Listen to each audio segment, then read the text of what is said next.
Hi, welcome to day 7 of the Easter tree.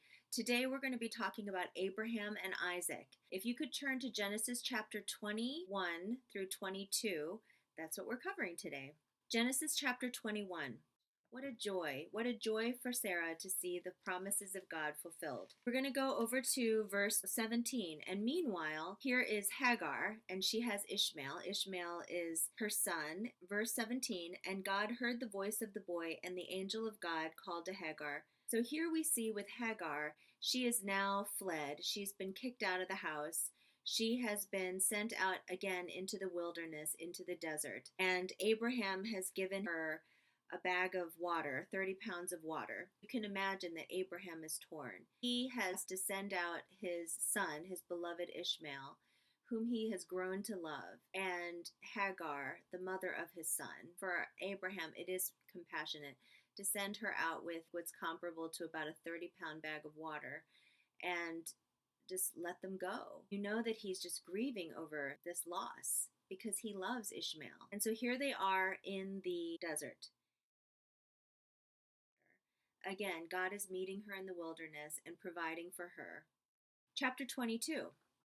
Isn't that strange? Can you imagine hearing that? But you also hear the echoes of take your son, your only son. And we'll see that again as we go forward here. It's interesting to note here, God is already foreshadowing Christ because God's only son was Christ. It's such a weird request that God is giving, yet what does Abraham do?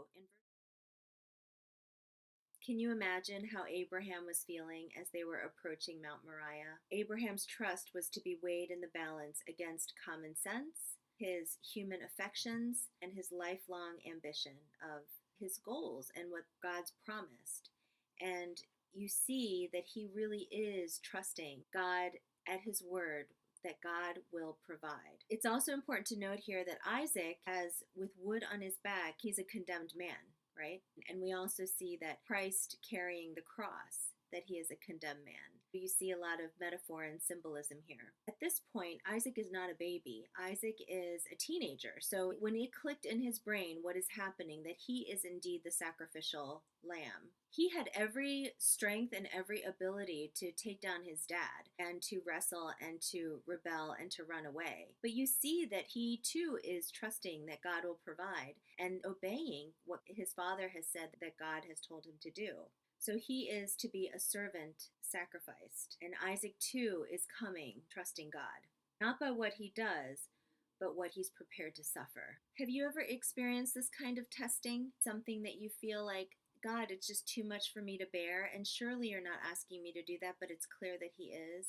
And you are having to face suffering. Then you understand how Abraham is feeling right now.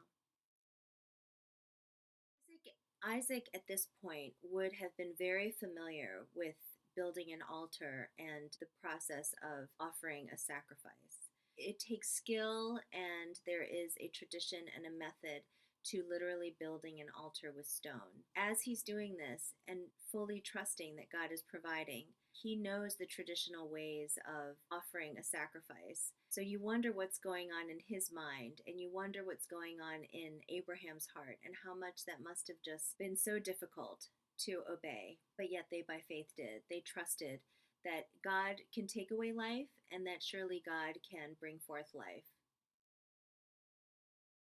Why do you think God took so long? Why do you think the angel took so long? He could have provided that a lot sooner, but he didn't, because indeed it was a test. It was a test of faith. Why did the angel of the Lord wait so long to intervene? Do you ever wish that God would more quickly intervene in your life, in your difficult circumstances?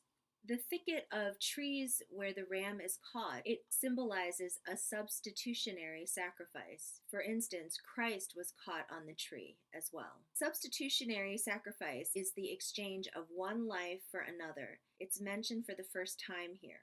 As the ram died in Isaac's place, Jesus also gave his life as a ransom for many. Sometimes the Lord uses these difficult circumstances to show us that to obey is to find new assurance through our suffering. Do you believe that God will provide what he promised? The angel of the Lord called to Abraham a second time from heaven and said, "By myself I have sworn, declares the Lord, And again, by myself, because He is going to fulfill the promise. He's going to keep His word. To obey is better than sacrifice, isn't it? And aren't we glad that God has provided a substitutionary sacrifice on our behalf so that we did not have to die, but in our stead, Christ died for us so that we might live. That's that's the good news. That is the good news. Yay! Today's ornament, day 7, Abraham and Isaac. This is the picture of, whoops. So I got some wood from my backyard and I cut it and I glue gunned it and I wrapped a little twine around it. You can go to the craft store and they have those mini axes, mini tools. So I just put that on there and that is our ornament for today. And as I showed you yesterday, the other half of my art, today we also see that Abraham, his name here, and yesterday we saw his name here, Abram to Abraham, and now the pieces are together. On one hand is Ishmael, and the other hand Isaac. And we see the ram caught in the bush here. Old Sarah holding baby Isaac. Isaac is old enough and grown teenager to be able to fight, but instead he lays there sacrificing his life to obey God. And the reason why I even have it, if you piece it together too, you see that, here is Abraham in the middle, and one side is Isaac and one side is Ishmael. You see it's half of his heart. So what God was asking Abraham to do was not easy. It was really to give him his heart. Take this time to think about this, to maybe answer some of the questions that were given, and to just sit and ponder in whatever manner encourages you and helps you to go a little bit deeper.